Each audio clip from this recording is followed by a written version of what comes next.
சார்பில் ஒருங்கிணைக்கப்பெற்று நடைபெற்றுக் கொண்டிருக்கிற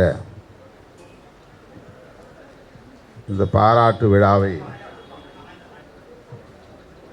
தலைமை வகித்து சிறப்பித்துக் கொண்டிருக்கிற பேரவை மாநில அமைப்பாளர் வழக்குரைஞர் இரா மனோகரன் அவர்களே, முன்னிலை வகித்து இதனை சிறப்பித்துக் கொண்டிருக்கிற மாநில தலைவர் திரு கோபால் அவர்களே,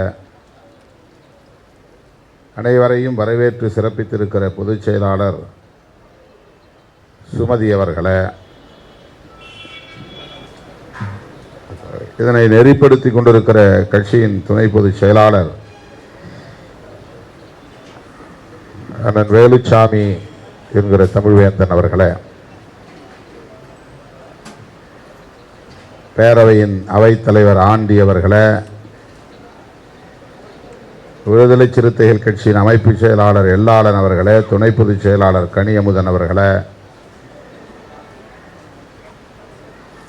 திரு மணி, திரு மாது, திரு முகமது ரஃபீக், ராஜசேகர், புஷ்பராஜ் ஆகிய சிறப்பு அழைப்பாளர்களே, நன்றியுரை ஆற்றவிருக்கிற மாநில பொருளாளர் திரு சண்முகம் அவர்களே, தம்பி பாவலன் அவர்களே,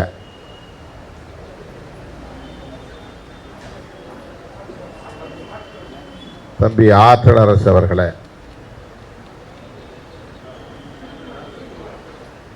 மற்றும் இயக்க முன்னோடிகளே, பேரவை பொறுப்பாளர்களே,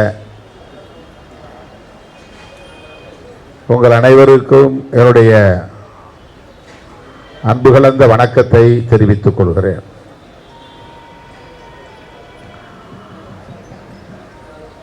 இந்த பாராட்டு விழா நிகழ்ச்சி திடுமென தலைமையகத்திலேயே நடத்துவதென்று தோழர் மனோகரன் அவர்கள் அறிவித்த போது நான் உடனே மறுதளிக்காமல் இசைவளித்தேன். அவர் தேனி மாவட்டத்தில் ஒரு பாராட்டு விழாவுக்கென நாள் ஒதுக்கி தர வேண்டும் என்று தொடர்ந்து வலியுறுத்தினார். இந்த நாளில், இதே நாளில் அங்கே நடத்துவதென்ற தனது விருப்பத்தை கூறியிருந்தார். நான் தேனி வரையில் வந்துவிட்டு பிறகு அடுத்த நாள் ஆந்திரா செல்லுவது கடினமாக இருக்கும் என்று தயங்கினேன். ஆகவே விரிவான நிகழ்ச்சியை பின்னொரு நாள் வைத்துக் கொள்கிறோம். பேரவையின் முன்னணி பொறுப்பாளர்களை மட்டும் தலைமையகம் சென்னை அம்பேத்கர் திடலுக்கு அழைத்து வருகிறோம் என்று தோழர் மனோகரன் சொன்னதும் நான் மறுதளிக்காமல் ஒப்புக்கொண்டேன்.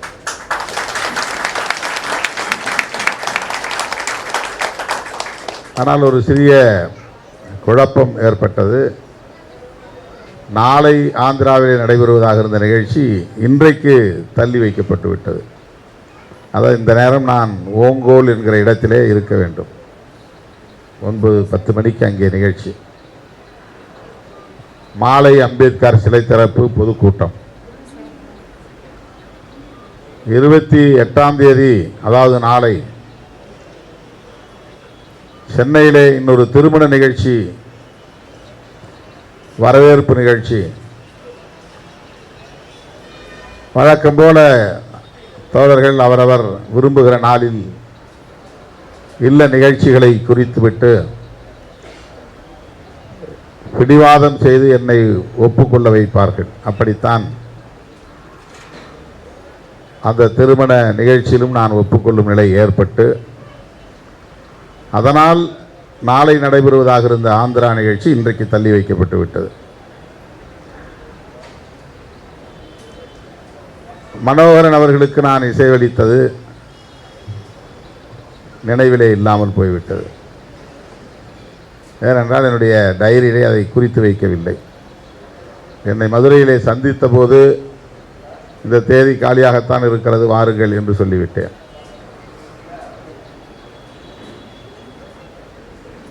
இப்போது நான் அந்த நிகழ்ச்சிக்கு சென்றாக வேண்டும். ஓங்கூருக்கு ஏறத்தாழ 5-5.5 மணி நேரம் சாலை வழி பயணம். நேற்று தான் டெல்லியிலிருந்து நான் இரவு வந்து சேர்ந்தேன். எல்லாளன் என் தொடர்புக்கு வந்து இதை சொன்னபோது எனக்கு அதிர்ச்சியாக இருந்தது. உடனே ஆந்திரா மாநில செயலாளருக்கு தொலைபேசியிலே தொடர்பு கொண்டு, காலை நிகழ்ச்சியை நீங்கள் நடத்தி கொண்டே இருங்கள், நான் எப்படியாவது 4 மணிக்குள் வந்து சேருகிறேன், மதிய உணவுக்கு பிறகும் அந்த நிகழ்வை நடத்தி கொண்டே இருங்கள் என்று சொல்லியிருக்கிறேன். ஆகவே 4 மணிக்கு நான் அங்கே இருந்தாக வேண்டும்.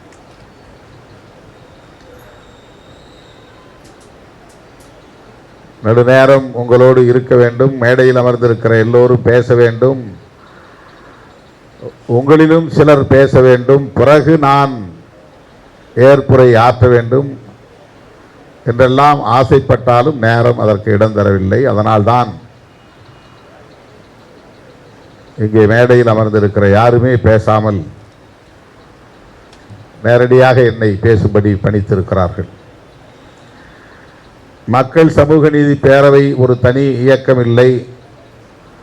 கோட்பாட்டு ரீதியாக இது விடுதலை சிறுத்தைகளுக்கு ஒரு துணை அமைப்பு என்று சொன்னார்.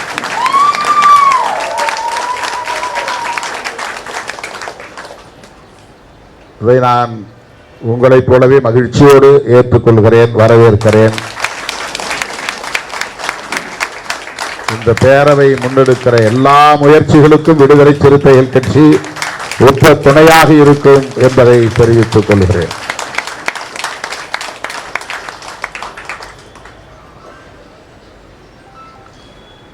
மதுரையிலே நான் பணியாற்றிய காலத்திலிருந்து மனோகரன் அவர்களும் அண்ணன் வேலுச்சாமி அவர்களும் இன்னும் சில முற்போக்கான தமிழ் தேசிய சிந்தனையாளர்கள் பலரும் எனக்கு அறிமுகம். ஆளுக்கு ஒரு இயக்கத்திலே நின்று நாங்கள் பணியாற்றினாலும் கூட ஒருமித்த கருத்தோடு உறவை நாங்கள் பேணி வளர்த்து வந்தோம். மனோகரன் RYL என்கிற ஒரு கம்யூனிஸ்ட் இயக்கத்தின் இளைஞர் அணியிலே இருந்தார். அண்ணன் வேலுச்சாமி அவர்கள் தமிழர் இயக்கத்திலே இருந்தார். நாங்கள் எல்லாம் விடுதலை சிறுத்தைகள் இயக்கத்திலே பணியாற்றினோம்.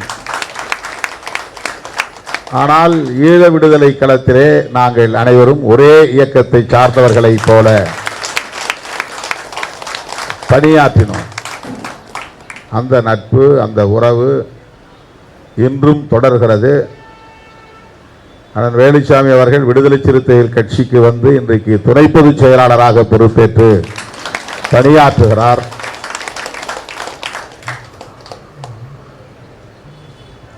கட்சியிலேயே தன்னை இணைத்துக் கொண்டார். மனோகரன் அவர்கள் விடுதலை சிறுத்தைகள் கட்சியிலே நேரடியாக தன்னை இணைத்துக் கொள்ளாவிட்டாலும் இந்த மக்கள் சமூக நீதி பேரவை விடுதலை சிறுத்தைகள் கட்சியின் ஒரு துணைநிலை அமைப்பு தான் என்று சொல்லுவதன் மூலம் நானும் ஒரு விடுதலை சிறுத்தை தான், நாங்களும் விடுதலை சிறுத்தை தான் என்று சொல்லாமல் சொல்லுகிற ஒரு அறிவிப்பை இங்கே செய்திருக்கிறார். அந்த வகையிலே நான் பெருமைப்படுகிறேன், மகிழ்ச்சி அடைகிறேன்.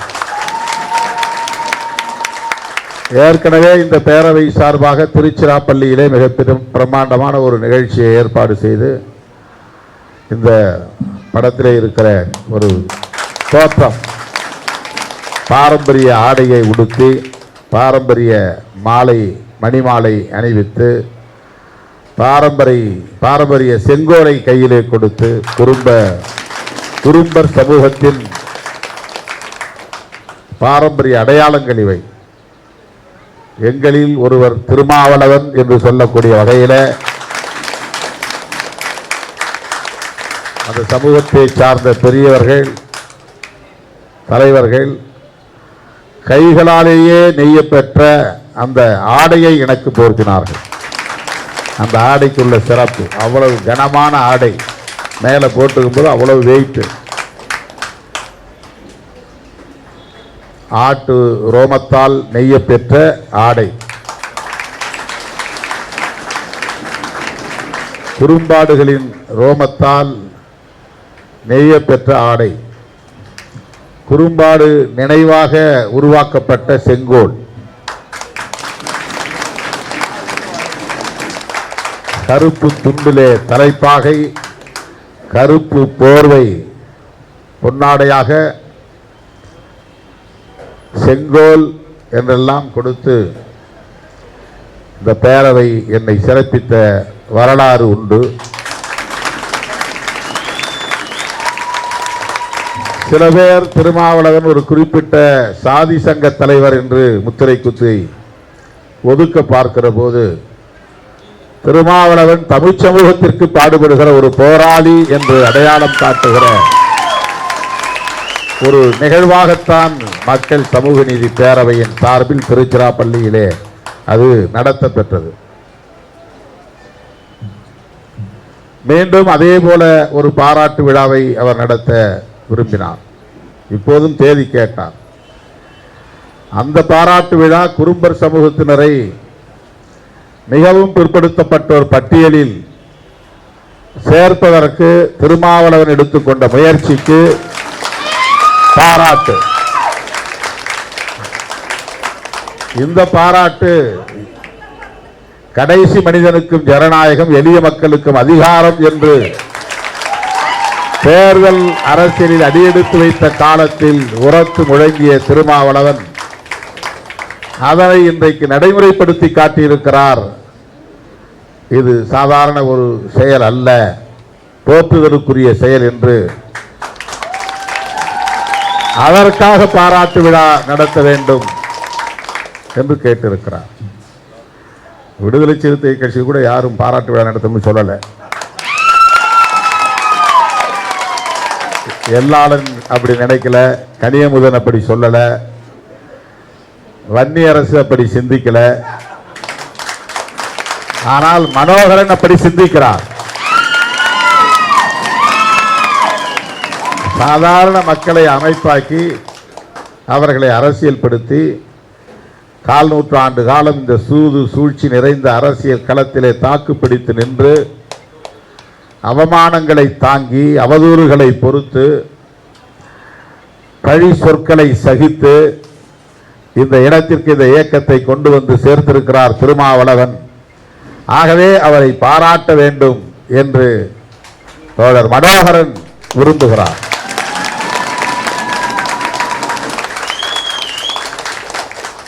இதை நான் சுட்டி காட்டுவதற்கு காரணம், என்னை பாராட்ட அவர் விரும்புகிறார் என்பதை சொல்லுவதற்காக அல்ல, இதை பாராட்ட வேண்டிய தேவையை உணர்ந்திருக்கிறார் என்பதை சுட்டி காட்டுவதற்காக.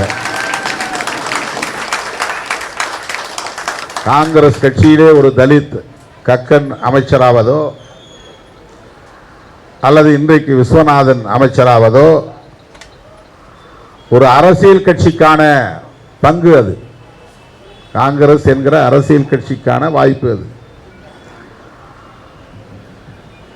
ஆனால் வன்னியரசுக்கு கிடைத்திருக்கிற வாய்ப்பு ஒரு சமூகத்திற்கு கிடைத்திருக்கிற வாய்ப்பு,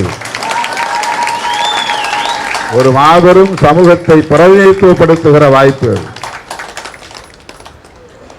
விடுதலை சிறுத்தைகள் கட்சி ஒரு குறிப்பிட்ட சமூக அடையாளத்தை உயர்த்தி பிடித்திருக்கிற கட்சி இல்லை என்று நாம் சொன்னாலும் கூட, அதாவது ஒரு சாதி சங்கம் இல்லை என்று சொன்னாலும் கூட, ஆனால் விளிம்பு நிலை மக்களுக்கான இந்த ஒரு சமூகத்திற்கான அதிகார பகிர்வுக்காக போராடி கொண்டிருக்கிற கட்சி. அந்த போராட்டம் வெற்றி பெற்றிருக்கிறது. என்னுடைய முழக்கம் 1999ஆம் ஆண்டு மூப்பனார் அவர்களோடு தேர்தல் அரசியலில் அடியெடுத்து வைத்த போது கடலூர் மாவட்டம் நெய்வேலி நகரம் அம்பேத்கர் சிலை முன்னால் முழங்க பெற்ற முழக்கம். அங்கே சொன்னேன், அதுதான் நான் முதல்ல சொன்ன முழக்கம். இந்த முழக்கம் எங்கள் இலக்கு என்பது ஜனநாயகத்தை கடைசி மனிதன் வரையில் கொண்டு போய் சேர்க்க வேண்டும். அது சிங்குலராக இருக்கும், தனி மனிதனை குறிக்கும். கடைசி மனிதன், தனி ஒரு மனிதனுக்கும் ஜனநாயகம் சேர வேண்டும். எளிய மக்களுக்கும் அதிகாரம், அது ஒரு புளூரல், அதாவது சமூகம் சமூகமாக இங்கே நாம் வாழ்ந்து கொண்டிருக்கிறோம். குறும்பர் சமூகம் அப்படிங்கிறது ஒரு சமூகம். எத்தனை லட்சம் பேர் இருக்கிறார்கள், எத்தனை கோடி பேர் இருக்கிறார்கள் என்கிற கணக்கு ஒரு புறம் இருந்தாலும் அது ஒரு சமூகம், ஒரு கம்யூனிட்டி.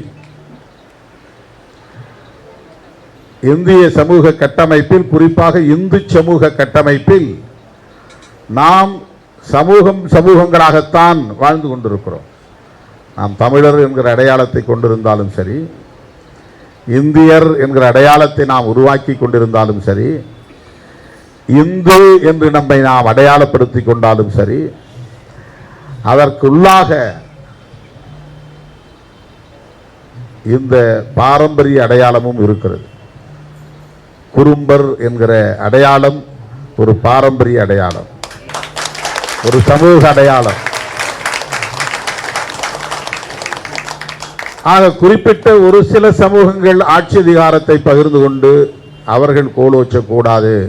சமூகம் சமூகமாக பார்க்கிற போது எல்லா சமூகங்களுக்கும் அதிகாரம் பகிர்ந்தளிக்கப்பட வேண்டும். காலம் காலமாக பார்ப்பன சமூகமே ஆட்சி அதிகாரத்தில் இருந்தது, அல்லது முற்பட்ட வகுப்பினரே ஆட்சி அதிகாரத்தில் இருந்தார்கள். Forward communities, Brahmins, other forward communities, அதில் முற்பட்ட வகுப்பினர் எல்லாம். ஓபிசிக்குள்ள நூற்றுக்கணக்கான சமூகங்கள் இருக்கின்றன, அதிகாரம் பரவலாக்கப்படவில்லை. எம்பிசி என்ற சமூகங்கள் இன்றைக்கு 108 சமூகங்கள் தமிழ்நாட்டில் இருக்கின்றன, அதிகாரங்கள், ஆட்சி அதிகாரம் என்பது பரவலாக்கப்படவில்லை. தலித் சமூகங்கள் 74 சாதிகளாக இங்கே பிரிந்து கிடக்கின்றன. அந்த 74 சாதிகளும் தனித்தனி சமூகங்களாக வாழ்ந்து கொண்டிருக்கின்றன. அந்த சமூகங்களுக்கு ஆட்சி அதிகாரம் இங்கே பரவலாக்கப்படவில்லை. ஆகவே நம்முடைய முழக்கம் எளிய மக்களுக்கும் அதிகாரம். அப்படி சமூகமாக பிரிந்து கிடக்கிற எளிய மக்கள், விளிம்பு நிலை மக்கள், அவர்களுக்கும் அதிகாரம் பகிர்ந்தளிக்கப்பட வேண்டும். இது 1999 நெய்வேலியில் நான் முழங்கிய முழக்கம். 2026 இந்த அரசியல் களத்தில் காலத்தால் நிறைவேற்றப்பட்டிருக்கிறது. இந்த 25 ஆண்டுகள் இந்த இயக்கம் தாக்குப்பிடித்து நின்றதே ஒரு சாதனை தான்.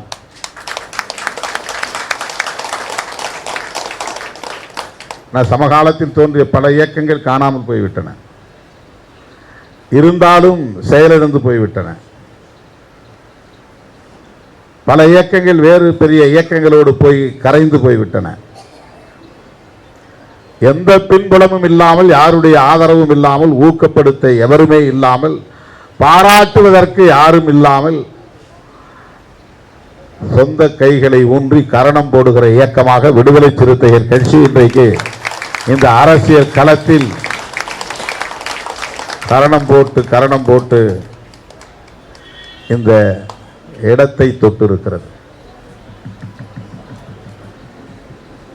இதை இன்றைக்கு பலராலும் பொறுத்து கொள்ள முடியவில்லை.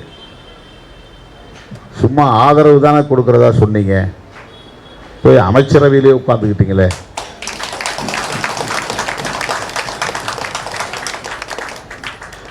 நான் ஆத்தங்கரையில் தானே உட்கார சொன்னேன், நீங்க அள்ளி குடிக்கிறீங்களே.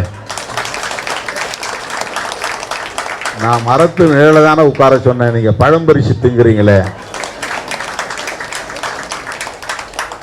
நான் ஹோட்டலில் வேலை செய்ய தானே சொன்னேன், நீங்க போய் அங்கே காஃபி சாப்பிட்டு இருக்கீங்களே என்று கேள்வி கேட்பது போல் இருக்கிறது.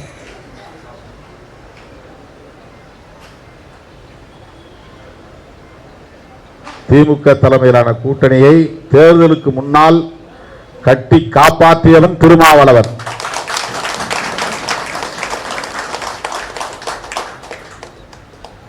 அடித்து சொல்லுவேன், நெஞ்சு உயர்த்தி சொல்லுவேன். தலை நிமிர்ந்து சொல்லுவேன். ஏன் அப்படி சொல்லுகிறேன் என்றால் அகந்தையால் சொல்லவில்லை. என்னை ஒரு துருப்புச் சீட்டாக பயன்படுத்தி அந்த கூட்டணியை உடைக்க முயற்சித்தது உண்மை.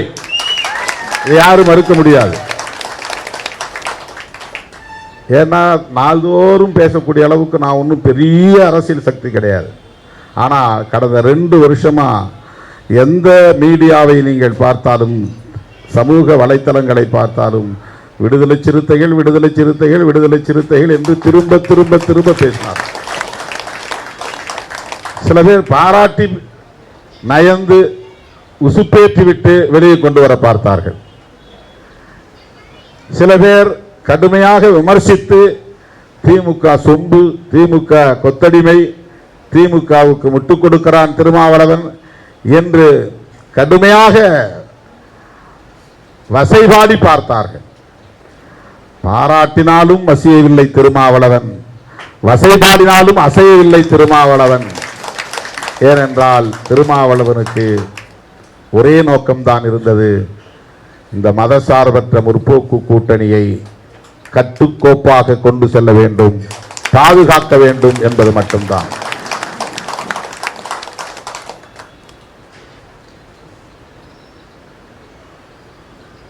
இன்றைக்கு கட்டுக்கோப்பாக அந்த கூட்டணி தேர்தலை சந்தித்தது என்றால் அதற்கு திருமாவளவன் எடுத்துக்கொண்ட முயற்சி ஒரு காரணம் என்பதை,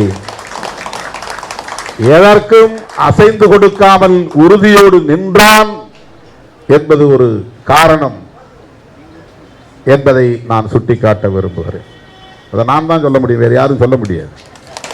ஏன்னா அது எனக்கு தான் தெரியும், எனக்கு தான் தெரியும். என்னை அசைத்து பார்க்க யார் யார் முயற்சித்தார்கள், என்னென்ன மாய்மால வித்தைகளை எல்லாம், மாயாஜால வித்தைகளை எல்லாம் மேற்கொண்டார்கள் என்பது எனக்குத்தான் தெரியும். எதற்கும் நான் இணங்கவில்லை, மயங்கவில்லை.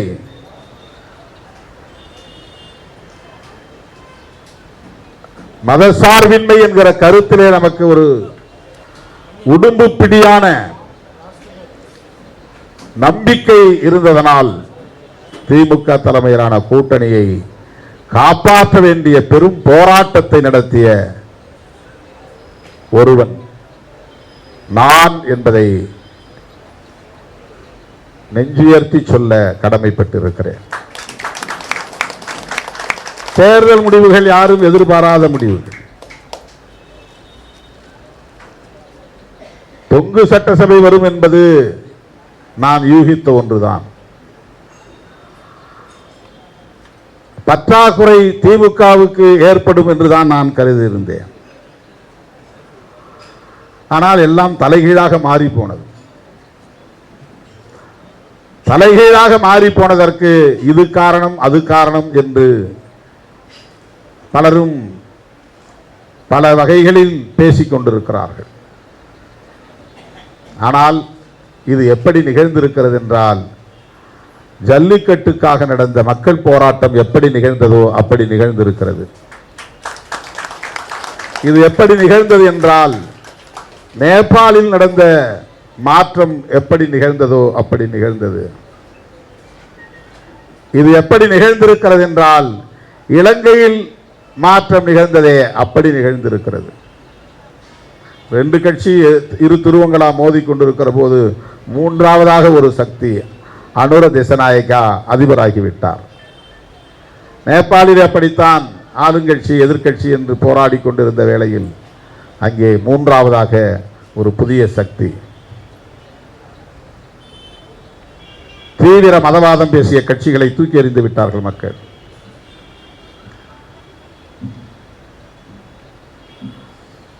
டெல்லியிலே காங்கிரஸ் கட்சிக்கும் பிஜேபிக்கும் யுத்தம் நடந்து கொண்டிருந்த போது திடுமென அண்ணா ஹசாரேவின் மாணவன் அரவிந்த் கெஜ்ரிவால் முதலமைச்சராகிவிட்டார். அவன் ஒரு ஆளா என்று எல்லோரும் பேசிக் கொண்டிருந்த போது அவர்தான் மாற்று ஆள் என்று மக்கள் அவரை தேர்ந்தெடுத்தார். விவசாயிகள் போராட்டத்தால் பிஜேபிக்கு பாதிப்பு வரும், காங்கிரஸ் பயன்பெறும் என்று பஞ்சாபில் நினைத்துக் கொண்டிருந்த போது காங்கிரஸா பிஜேபியா என்று தேர்தல் களத்தில் யுத்தம் நடந்து கொண்டிருந்த வேளையில் அங்கேயும் ஒரு கிளை கூட இல்லாத அரவிந்த் கெஜ்ரிவால் முதலமைச்சராகிய அந்த கட்சி ஆட்சிக்கு வந்து விட்டது. அவருடைய ஆள் முதலமைச்சராக வந்து விட்டார். டெல்லியிலே எப்படி ஒரு மாற்றம் நிகழ்ந்ததோ, பஞ்சாபிலே எப்படி ஒரு மாற்றம் நிகழ்ந்ததோ, அப்படித்தான் தமிழ்நாட்டிலே. திமுகவுக்கு எதிரான அரசியல் எம்ஜிஆர் காலத்திலேயே தொடங்கியது. திமுக வெறுப்பு அரசியல் எம்ஜிஆர் காலத்தில் விதைக்கப்பட்டது.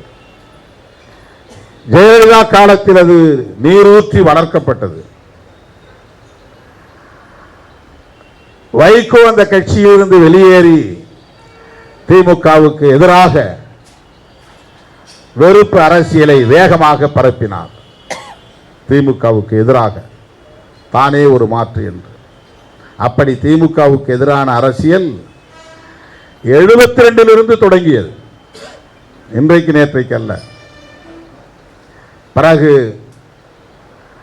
வைகோ காலத்திலேயே சமகாலத்திலேயே கட்சி தொடங்கிய மருத்துவர் ராமதாஸ் வன்னியர் சமூகத்தின் முதல் எதிரி திமுக என்று சொன்னார். எப்படி வைகோ திமுக தான் எங்கள் முதல் எதிரி என்று சொன்னாரோ, அப்படி மருத்துவர் ராமதாஸ் வன்னியர் சமூகத்தின் முதல் எதிரி என்று திமுகவுக்கு எதிரான வெறுப்பு அரசியலை பேசினார். பின்னர் விஜயகாந்த் வந்தார். திமுகவுக்கும் அதிமுகவுக்கும் மாற்று நான் தான் என்று திராவிட கட்சிகளுக்கு எதிரான எதிர்ப்பு அரசியலை, வெறுப்பு அரசியலை பன்மடங்கு பெருக்கினார். அவர் வந்த பிறகு மதிமுகவுக்கு பெரிய பாதிப்பு, திமுக அதிமுகவிலும் பாதிப்பு. கடைசியாக சீமான் வந்தார். பெரியாரே ஒரு மண்ணு என்று சொல்லக்கூடிய அளவுக்கு திராவிட வெறுப்பு அரசியலை அவர் விதைத்தார். எல்லாரும் சேர்ந்து ஆளுக்கு 10 அடி, சம்மட்டி அடி, திராவிட அரசியலுக்கு எதிரான தாக்குதலை தொடர்ந்து நிகழ்த்தி கொண்டே வந்தார்கள். கடைசியாக விஜய் வந்தார். அவர் அறுவடை செய்து விட்டார். சீமானுக்கு 8% இருந்தது, 4% குறைந்தது. இடையிலே புகுந்து அரசியல் செய்ய நினைத்த பாஜக அண்ணாமலையை வைத்து சூதாட்டம் ஆடி பார்த்தது. நாடாளுமன்ற தேர்தலிலே 11.5% வரையில் அதிமுக வாக்குகளை எல்லாம் வளைத்து போட்டு இது எங்கள் வாக்கு வங்கி என்று காட்டிய அரசியல் நடந்தது. ஆனால் இந்த தேர்தலில் உனக்கு இருக்கிறதே 2% தாயா, அந்த 9.5% உனக்கான ஓட்டு இல்லை. அது திமுக அதிமுக எதிர்ப்பு ஓட்டு. திமுக அதிமுக எதிர்ப்பு ஓட்டு பாஜகவில் இருந்தும், திமுக அதிமுக எதிர்ப்பு ஓட்டு சீமான் கட்சியிலும் இருந்தும் பெருமளவில் இன்னொரு கட்சிக்கு, புதிய கட்சிக்கு, தாவேகாவுக்கு போய்விட்டது. கடந்த தேர்தலில் 2021 65-66 இடங்களில் வெற்றி பெற்ற அதிமுக இந்த தேர்தலில் 47 இடங்களில் தான் வெற்றி பெற்றது. பெரிய சரிவு. அதை எந்த அறிவுஜீவியும் ஊடகங்களில் பேசுறதில்லை. இந்த சரிவு எப்படி ஏற்பட்டது?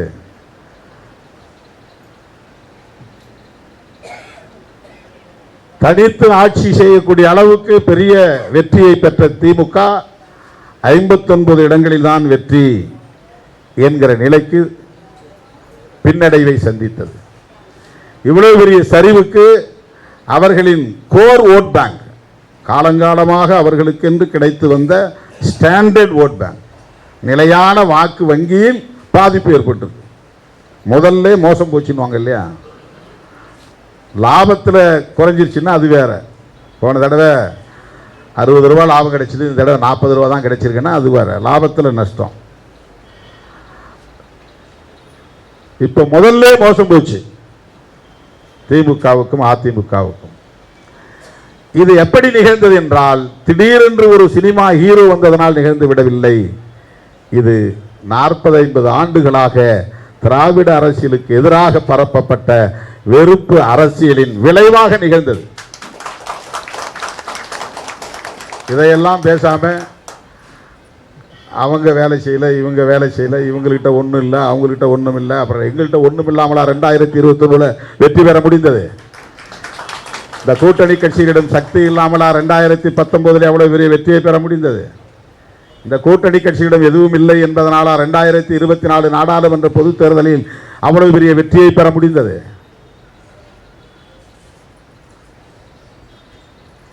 கூட்டணி பலத்தையும் தாண்டி இன்னொரு கட்சியை எந்த காரணத்துக்காக ஓட்டு போடல, ஆனால் ஓட்டு போட்டோம்.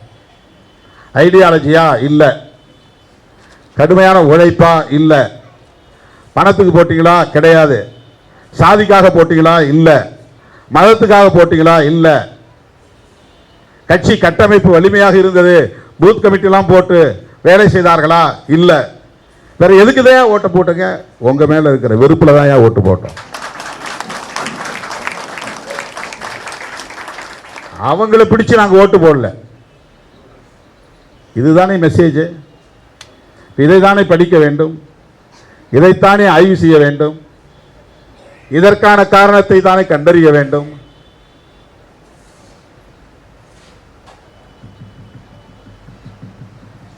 உள்ளபடியே என்னுடைய கவலை எல்லாம் என்ன இருந்ததுன்னா, நான் இப்போ அந்த கவலையோடு தான் இருக்கிறேன். என்ன கவலைன்னா, சீமான் சொன்ன மாதிரி பெரியார் அரசியலுக்கு இங்கு வேட்டு வைத்து விட்டார்களோ என்ற கவலை.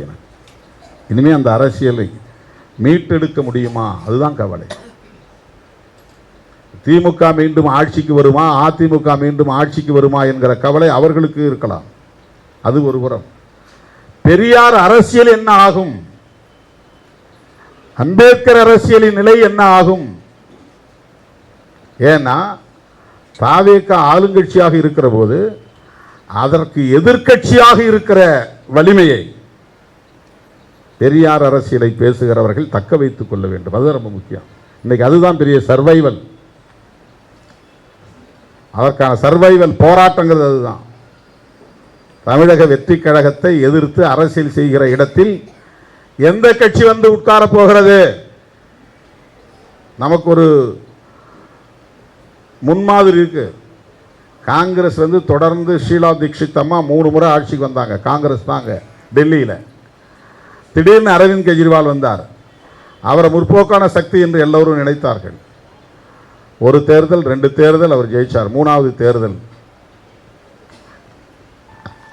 பாஜக திட்டமிட்டு அவர் மீது களங்கம் சுமத்தி அவரை இன்றைக்கு தூக்கி எறிந்துவிட்டு பிஜேபி அங்கே ஆட்சிக்கு வந்துவிட்டது.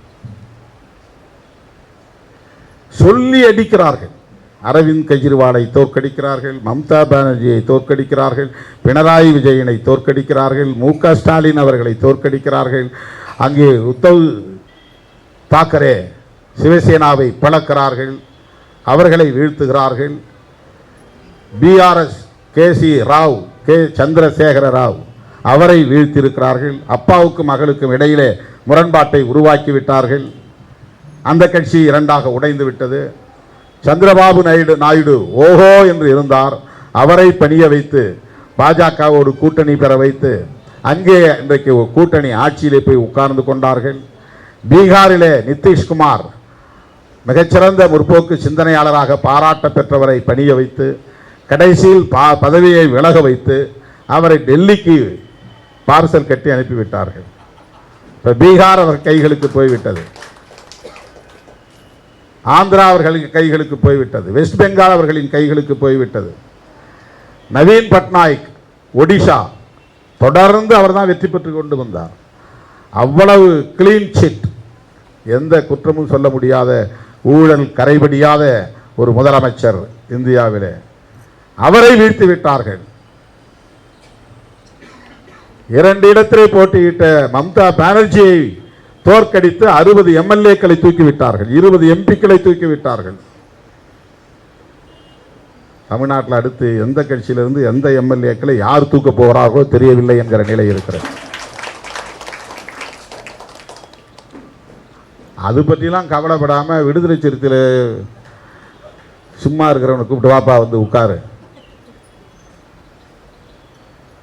விடுதலை சிறுத்தைகள் கட்சியிலிருந்து ஒரு ஆளை எடுத்து பெரியார் அரசியலை பாதுகாக்க வேண்டிய அளவுக்கு இங்கே ஒரு தேவை உருவாகி இருக்கிறதா என்றால் உண்மையிலே அப்படி ஒரு தேவை இருந்தால் நானே பல பேரை அனுப்பி வைக்க தயாராக இருக்கிறேன். ஏன்னா எனக்கு திராவிட அரசியல் பாதுகாக்கப்பட வேண்டும். திராவிட அரசியல் என்றால் பெரியார் அரசியல் பாதுகாக்கப்பட வேண்டும். இந்த பெரியார் அரசியலை பாதுகாப்பதற்கு விடுதலை சிறுத்தைகள் கட்சியில் இருந்துதான் ஆள் தேவைப்படும் என்றால் எத்தனை பேரை வேண்டுமானாலும் அனுப்பி வைக்க நான் தயாராக இருக்கிறேன். எனக்கு தேவை பெரியார் அரசியல் இந்த மண்ணில் பாதுகாக்கப்பட வேண்டும். அந்த இடத்தில் மதவாதிகள் வந்து உட்கார்ந்து விடக்கூடாது, பாரதிய ஜனதா உட்கார்ந்து விடக்கூடாது. அந்த முகமூடி இங்கே எடுபடாது என்பதனால் அண்ணாமலைக்கு வேறு முகமூடி போட்டு அனுப்புகிறார்கள். ஏதோ வீத லீடர்ஸ் அமைப்பு பேர் இனிமேல் கட்சி ஆரம்பிக்க போறாராம். அவர் வந்து இனிமேல் இந்தி திணிப்பையும் எதிர்ப்பார், பெரியாரையும் வாழ்த்துவார், ஈழத்தமிழருக்காகவும் போராடுவார், பிரபாகரனையும் போற்றுவார். இதெல்லாம் ஆர்எஸ்எஸ் அஜெண்டா. இதெல்லாம் நீ செஞ்சாதான் திமுக அதிமுகவை புறந்தள்ளி விட்டு தாவேக்காவுக்கு எதிர்கட்சியாக நீ வந்து உட்கார முடியும். அப்புறம் ஒரு குறிப்பிட்ட கட்டத்தில் என் கையில் ஒப்படைச்சிட்டு நீ வெளியே போயிடும். பெரியார் அரசியலை பாதுகாப்பதற்கான போராட்ட வியூகங்களை வகுக்காவிட்டால் இந்த மண்ணில் அடுத்து பாஜக கை ஓங்குவதை யாராலும் தடுக்க முடியாது. இதுதான் என்னுடைய கவலை. எங்கள் இயக்கம் எத்தனை எம்எல்ஏ வச்சிருக்கிறோம், நாளைக்கு எங்கள் இயக்கத்தை வந்து உயிர்ப்போடு இருக்கிறதா இல்லையா என்பது அல்ல பிரச்சனை. தினந்தோறும் ஒரு வார பத்திரிகையும் ஒரு நாளேடு இருக்குது, உங்களுக்கு தெரியும், அது வெளிப்படையாகவே சொல்லலாம். தினமலர்னு ஒரு பத்திரிக்கை, எல்லாம் நீங்கள் தெரிஞ்சுக்கணும். நாள்தோறும் விசிகா உடைய போகிறது, விசிகா உடைய போகிறது, அது அவங்களுடைய விருப்பம். அதே மாதிரி ஜூனியர் விடன் ஒரு பத்திரிக்கை, அது வாரம் ஒரு கட்டுரை. ஆலூர் ஷானவாஸ் தனியாக கட்சி தொடங்க போகிறாரு, பாலாஜி இங்கே இருக்கிற மாதிரி இருக்கிறாரு, எப்போ வேணாலும் வெளியே போயிடுவார். நாட்டில் எவ்வளோ பிரச்சனைகள் இருக்கு. அவங்க நோக்கம்லாம் விசிகா கட்டுக்கோப்பாக இயங்கக்கூடாது என்பது தான். ஏன்னா விசிகா அடுத்து ஆட்சிக்கு வரக்கூடிய கட்சியா? அந்த அளவுக்கா தமிழ்நாடு முதிர்ச்சி அடைந்த பக்குவம் அடைந்த ஒரு தமிழ் மண்ணாக மாறி இருக்கிறது? பல கட்சியிலிருந்து வெளியேறவன் இன்னொரு கட்சி தான் போறானே தவிர விடுதலை சிறுத்தைகள் கட்சி வந்து சேர்றது கிடையாது. இப்போ சீமான் கட்சியிலிருந்து வெளியேறவங்க பூரா அண்ணா திமுக போகிறான், திமுக போகிறான், இல்லைன்னா வேல்முருகன் கட்சிக்கு போகிறாங்க. அதில் ஒரு ஆள் கூட வந்து விடுதலை சிறுத்தைகள் கட்சியில் சேர்றதில்லை. சீமான் அவர்கள் பேசுகிற அதே அரசியலை விடுதலை சிறுத்தைகள் பேசுகிறது. அவருக்கு முன்னோடி இயக்கம் இந்த இயக்கம், தமிழ் தேசியத்தை முன்னெடுத்த இயக்கம். இப்போ அங்கே இருக்கிற ஆட்கள் வெளியேறி போனால் சரி, அதே மாதிரி ஈழத்தமிழர்களுக்காக போராடுகிற கட்சி, தமிழ் தேசியத்தை பேசுகிற கட்சி, பெரியார் அரசியலை பேசுகிற கட்சி, மார்க்சியத்தை பேசுகிற கட்சி, அம்பேத்கரியத்தை பேசுகிற கட்சி, அந்த கட்சியை வலிமைப்படுத்துவோம்னு ஏன் அவர்களால் இந்த கட்சியில் வந்து சேர முடியல? எது தடுக்கிறது? எது தடுக்கிறது? இப்ப யாருக்கிட்ட பிற்போக்கான சிந்தனை இருக்கிறது? அப்ப இவ்வளவு காலமா நீ அந்த கட்சியில் பேசின முற்போக்கு அரசியலுக்கு என்ன பொருள்? விடுதலை சிறுத்தைகள் கட்சியில் உன்னால் வந்து சேர முடியவில்லை என்று சொன்னால் அதற்கான காரணத்தை சொல்லுங்க. இது ஒரு உதாரணத்தை சொல்றேன். யாரும் வாங்கலாம் நான் கூப்பிடல, வந்து சேருங்க நான் கூப்பிடல, சேரவில்லைங்கிற கவலையெல்லாம் எனக்கு கிடையாது. உங்களுடைய மைண்ட் செட் என்னங்கிறத சொல்றேன் நான்.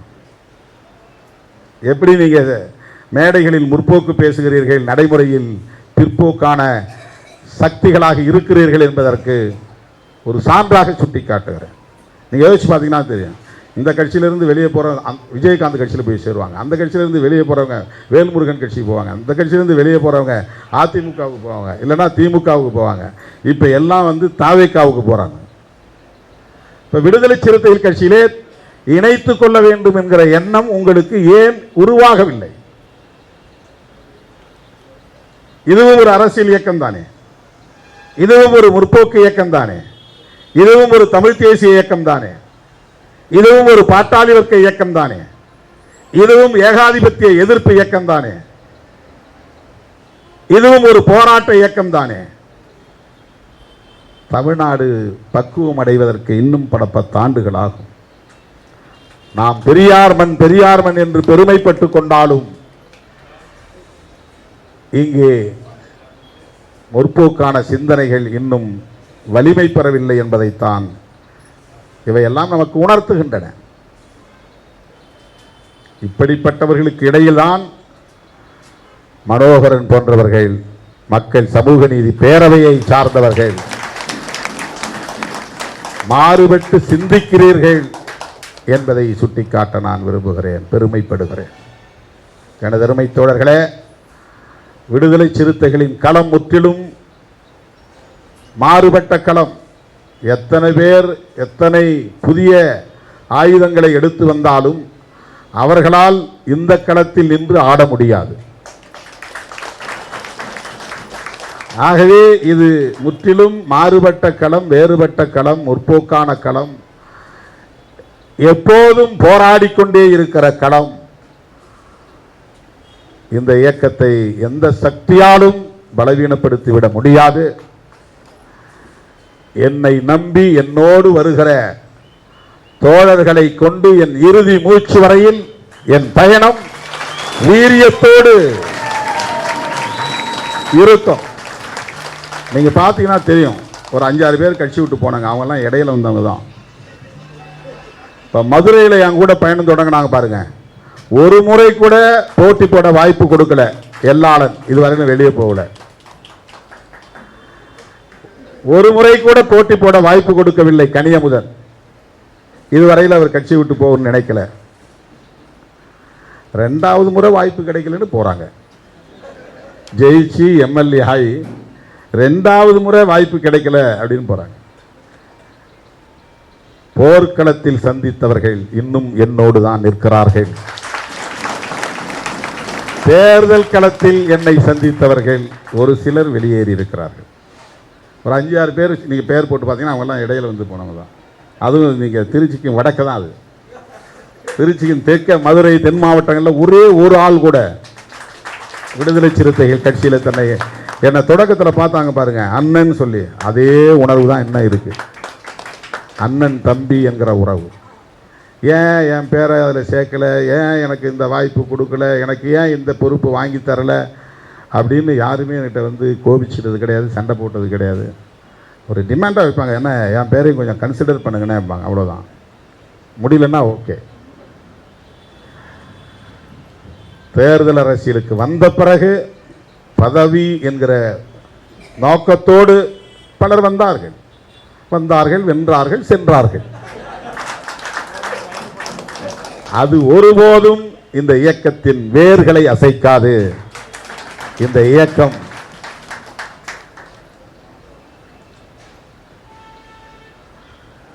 விருட்சமாக வளர்ந்தால்தான் கிளைகள் இருக்கும். இது அருகம்புல் போல் வளர்கிற இயக்கம். இது ஆழ வேரோடி வளரும். இது யாரோ கிளைகள் இல்லாத கட்சின்னு சொன்னதா தம்பிங்கெல்லாம் சொன்னாங்க. மரமாக வளர்ந்தாதான் கிளைகள்லாம் இருக்கா இல்லையான்னு பார்க்க வேண்டியிருக்கோம். இது அருகம்புல். இது அருகம்புல் தெரியுமா உங்களுக்கு? ஆடு மேய்க்கிறவங்களுக்கு தெரியுமே. அதை வேற நீ பிடுங்கினா கூட ஒரு சின்ன வேர் இருந்தாலும் மறுபடியும் முளைச்சிடும். அது மழை பெய்யும் போது நீங்கள் வெட்டி வெட்டி எல்லாத்தையும் பிடுங்கி வெயிலில் போட்டால் கூட ஒரே ஒரு துணுக்கு வேறு மண்ணுக்குள்ள இருந்தால் அது மறுபடியும் உயிர்ப்பித்து கொள்ளும். அருகம்புல்லை யாராலையும் சீக்கிரம் அழிச்சிட முடியாது. அதுக்கு கிளைகள்லாம் இருக்காது, வேர்கள் தான் இருக்கும். விடுதலை சிறுத்தைகள் வேர்களால் ஆன இயக்கம். இது கிளைகளை பரப்புகிற விருட்சம் இல்லை, வேர்களால் பரப்பி இன்றைக்கு ஒரு மாபெரும் சக்தியாக நிமிர்ந்து நிற்கிற பேர் இயக்கம். எனவே இந்த இயக்கத்தை ஊக்கப்படுத்துவதற்காக குறிப்பாக திருமாவளவன் சோர்ந்து விடக்கூடாது, அவரை ஊக்கப்படுத்த வேண்டும் என்கிற உயரிய நோக்கத்தோடு மக்கள் சமூக நீதி பேரவை இந்த நிகழ்ச்சியை ஒருங்கிணைத்திருக்கிறது என்பதை எண்ணி பெருமைப்படுகிறேன், மகிழ்ச்சி அடைகிறேன். நன்றி செலுத்தி விடைபெறுகிறேன். நன்றி, வணக்கம்.